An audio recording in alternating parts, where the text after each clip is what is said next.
반갑습니다. 송재준입니다. 여러분 잘 알고 계시는 것처럼 총선이 끝나고 난 뒤에 한동훈 위원장에 대한 공세가 계속해서 이어지고 있는데요. 근데 몇 가지 좀 특이한 점이 있습니다. 사실상 한동훈 위원장 같은 경우는 이미 총선 패배에 대한 책임을 지고 비대위원장직에서 사퇴를 한 상태이죠. 쉽게 표현해가지고 정치권에서 지금 발을 뺐다라고 볼 수가 있습니다. 그런데 이제 그런 사람을 불러다 놓고 비판한다라고 하는 것 자체가 정치의 금도를 넘는 거겠죠. 원래 같은 경우는 총선 패배에 대해서 책임을 지고 사퇴를 하면은 그 사람에 대해서 별다른 당내가 됐거나 당외가 됐거나 뭐 언급이 안 나와야지 정상인 겁니다. 근데 이제 뭐 정신 나간 사람들, 대표적으로 뭐 정청래 뭐 이런 사람들 같은 경우는 계속해가지고 이미 경기장을 떠난 선수를 붙잡고서 깐죽거리면서 그렇게 뭐 놀고 앉아 있는데 그거야 뭐 정청래니까 그럴 수 있다라고 치고요. 그 진짜 뭐 조국이 됐거나 이재명이 됐거나 한동훈 위원장을 콕 집어가지고 비판하는 모양새는 잘 안 보입니다. 보이기는 보입니다만 잘 보이지 않죠. 그거 자체가 말이 안 되는 거기 때문에. 근데 희한하게도 한동훈 위원장에 대한 공세, 비판, 비난이 계속해가지고 이어지고 있어요. 그리고 그 비판은 당 외에서보다도 당 내부적으로 나오고 있습니다. 그거를 주도하고 있는 사람이 바로 홍준표 시장이었죠. 당연히 홍 시장 같은 경우도 박지원과 마찬가지로 여우 같은 그런 사람이다 보니까 뭔가 자기가 생각하는 게 있고 그 생각한다라는 거는 사실 뭐 대권을 준비하는 거 아니겠습니까? 그런 과정에서 한동훈이 걸림돌이 될 거다, 강력한 라이벌이 될 거다라고 생각하니까 그렇게 한다라는 거 다 아실 것 같은데 홍준표가 그렇다라고 쳐도 윤석열 대통령이 한동훈 위원장한테 위로의 메시지나 위로의 전화도 없이 그리고 또 만찬이나 이런 것도 없이 홍준표를 먼저 만나가지고 만찬을 하고 국정 운영에 대해 가지고 조언을 구했다라고 하는 기사를 보다 보니까 많은 지금 보수 지지층에서는 뭐라고 생각하고 있습니까? 야, 정말로 윤한 갈등이라고 하는 게 사실이었나 보다. 윤석열 대통령이 한동훈 전 위원장을 제거하려고 하는 거 아니냐라는 생각까지 나오고 있는 중입니다. 자, 이렇게 지금 상황이 악화 일로를 지금 걷고 있는 와중에 한동훈 위원장이 드디어 메시지를 냈습니다.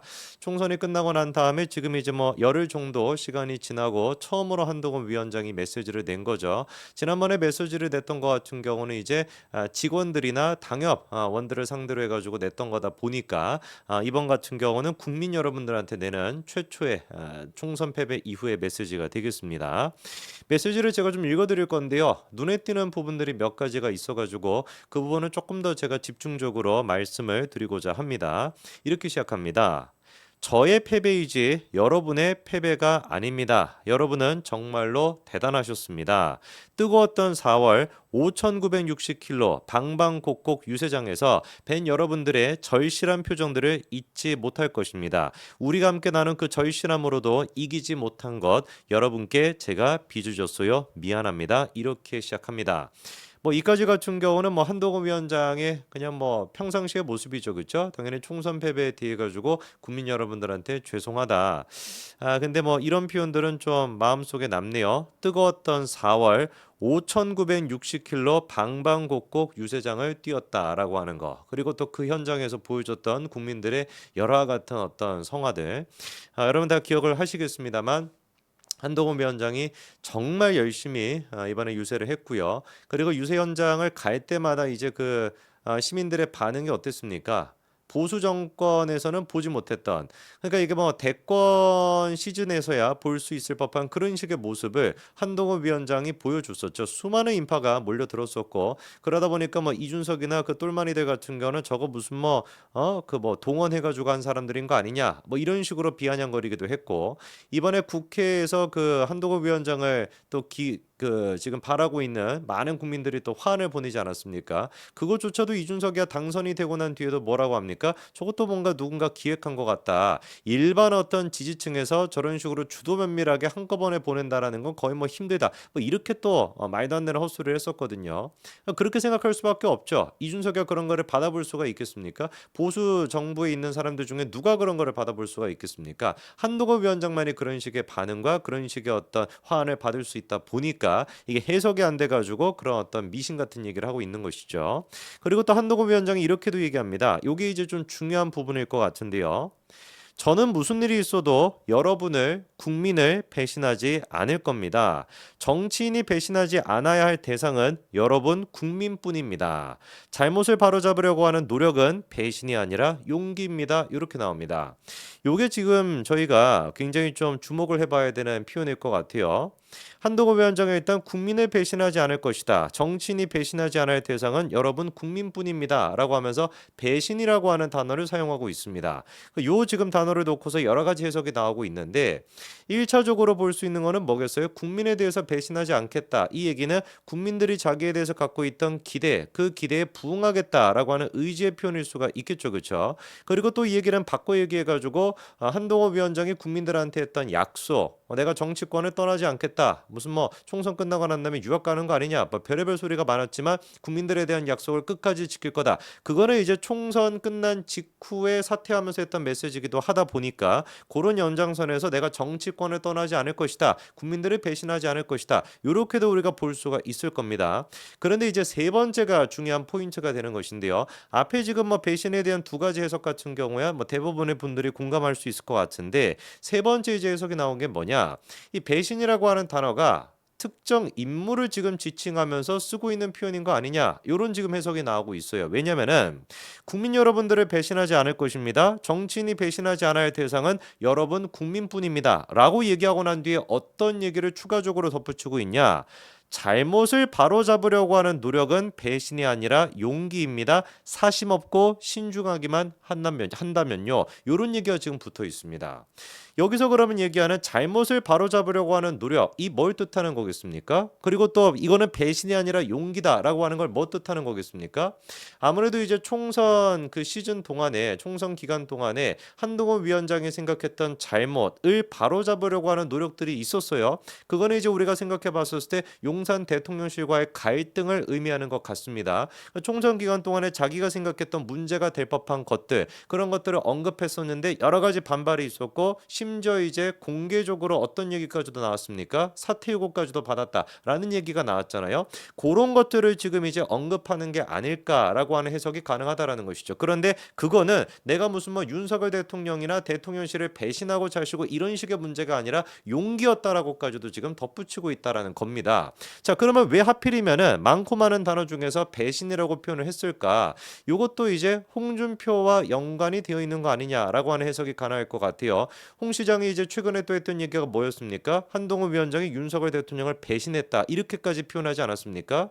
정신이 나간 것 같아요. 완전히 지금 이제 뭐 이성의 끈을 놓고 아무 얘기나 그냥 주저리 떠들어대고 있는 그런 지금 모습인데 홍 시장이 뭐가 됐든지 간에 홍준표 시장 같은 경우는 어떻게 해서든지 간에 윤석열과 한동훈 두 사람의 갈등을 최대치로 키우려고 하겠고 그렇게 하고 있습니다. 왜? 그래야지만 자기가 살 수 있고 그래야지만 자기가 대권 후보가 될 수 있으니까. 윤석열 대통령은 이미 대통령이기 때문에 홍준표 시장 입장에서는 원래부터 별로 좋아하지 않았지만 당연히 별로 안 좋아했던 거 알고 계시죠. 그렇죠? 홍준표가 윤석열 대통령을 원래부터 좋아하지는 않았지만 지금은 굳이 각을 세울 필요가 없는 겁니다. 왜? 자기의 대권 후보 라이벌이 될 수가 없으니까. 라이벌은 지금 한동훈밖에 없거든요. 요런 지금 맥락, 이해관계 속에서 홍준표 같은 경우는 어떻게 해서든지 간에 윤석열과 한동훈 두 사람을 갈라치게 하려고 하는 것이고 그래서 나왔던 표현이 뭡니까? 한동훈 위원장은 윤석열을 배신했다. 그 배신했다라고 하는 말이 뭔데요? 총선 기간 동안에 한동훈 위원장이 윤석열 대통령한테 갈등을 보였다 이거 아니겠습니까? 솔직히 그런데 우리가 상식적으로 생각해 봤었을 때 총선 패배에 대해 가지고 보수 지지층에서 압도적인 다수 60%가 넘는 사람들이 대통령실이 잘못했다라고 평가한 이유가 뭐였습니까? 한동훈 위원장은 10%밖에 책임이 없다라고 봤던 이유가 뭐였습니까? 실제로 그게 사실이기 때문이에요. 황상무 수석에 대한 문제가 됐거나 이종섭 대사에 대한 건이 됐거나 대파 논란에 대해서 대처를 못한 것이 됐거나 하나같이 어떻습니까? 사실상 국민의힘의 한동훈 위원장 발 어떤 논란보다도 지지율을 깎아먹었던 수도권에서 15% 가까이나 급감을 시켰던 대부분의 이슈들 사실상 모든 이슈들 같은 경우는 대통령실 발에서 나왔던 그런 식의 논란들이었거든요. 그러다 보니까 지금 보수 지지층에서도 한동훈 위원장에 대한 책임론을 10%밖에 생각을 안 하는 것이고 이거는 그냥 국민 전체로 보든지 간에 진보층을 합치든지 간에 10%에서 15%밖에 안 되고 60%가 넘는 압도적인 다수가 대통령실이 문제가 있다고 보는 거 아닙니까? 그거를 우리가 과연 배신했다라고 표현할 수가 있겠어요? 한동훈 위원장이 윤석열 대통령을 배신했다라고 얘기할 수 있겠습니까? 홍 시장 같은 정신 나간 인간이야 그런 얘기할 수 있다라고 할지라도 일반 국민들이 보기에는 한동훈 위원장처럼 뭐라고 생각하겠습니까? 그거는 배신이 아니다. 그거는 뭐다? 잘못을 바로잡으려고 하는 노력인 것이고 그것이야말로 진정한 용기인 것이다. 라고 생각하지 않겠습니까? 저는 그래서 이번에 한동훈 위원장에 나왔던 이 메시지가 자기를 둘러싸고 지금 계속해가지고 홍준표가 비판하고 있는 와중에 홍준표 한 사람을 가리키고서 이런 식의 메시지를 냈다라고 보지는 않습니다. 이 메시지는 언제 지금 나왔습니까? 홍준표가 그냥 단순한 홍준표로 끝나는 것이 아니라 홍준표 플러스 윤석열 대통령이 된 시점, 그 시점 직후에 이 메시지가 나왔다라는 것을 우리가 주목해 볼 필요가 있다라는 겁니다. 한동훈 위원장이 보기에도 윤석열 대통령이 홍준표와 원팀이 돼가지고 자기를 지금 제거하려고 하고 있다라고 하는 인식이 지금 바탕이 돼 있다 보니 어떤 지금 표현이 나오는 거겠어요? 잘못을 바로잡으려고 하는 노력은 배신이 아니라 용기이다라고 하는 표현이 나오는 거 아니겠습니까? 몇 번이나 제가 말씀을 드렸습니다만 윤석열 대통령이 지금 해야 되는 건 뭡니까? 홍준표랑 지금 짝짝꿍하면서 홍준표한테 막 이런 식으로 하는 것이 아니라 총선에서 가장 노력을 했고 그리고 앞으로의 지방선거나 재보궐선거나 대선을 치는 데 있어서도 보수가 승리할 수 있는 유일한 희망이라고 할 수 있는 한동훈 위원장한테 먼저 위로의 얘기를 전하고 먼저 한동훈 위원장과 만남을 갖는 것, 지금이라도 대화를 하고 그리고 통화를 하는 것, 그게 제가 보기엔 필수적입니다. 여기까지 말씀드리겠습니다. 감사합니다.